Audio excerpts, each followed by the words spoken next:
Friends, welcome back to our channel. మామిడి చెట్టు ఆకుతో ఈ విధంగా ట్రై చేసి చూడండి.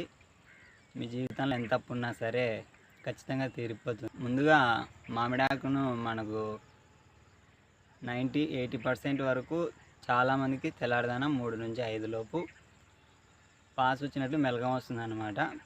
ఆ టైంలో మనం ఏదైతే మామిడాకు తెచ్చుకుంటామో ఆ మామిడాకు మీద మీకు మీ జీవితంలో ఎంతైతే అప్పు ఉందో ఆ అప్పును ఆ మామిడాకు మీద రాసి, ఆ మామిడాకు మీద మీకున్నటువంటి అప్పు 5 లక్షలు అయితే 5 లక్షలు, 2 లక్షలు అయితే 2 లక్షలు, 10 లక్షలు అయితే 10 లక్షలు, ఆ మామిడాకు మీద మీకున్నటువంటి అప్పు రాసి దేవుని ముందర పెట్టి రుణ విముక్తయే నమః అని 9 సార్లు మనసులో మననం చేసుకొని తర్వాత ఆ మామిడాకుని అనేది కాల్చేయాలన్నమాట.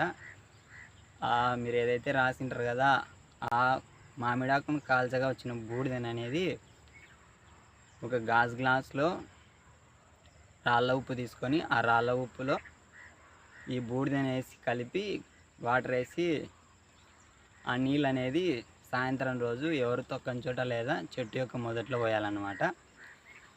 ఈ విధంగా 4 రోజులు 5 రోజులు చేస్తే 5వ రోజు నుంచి మీకు ఏదైతే అప్పు ఉందో ఆ అప్పు తీరిపోవడానికి ఒక చక్కని అనేది మార్గం అనేది కనపడుతుంది అన్నమాట.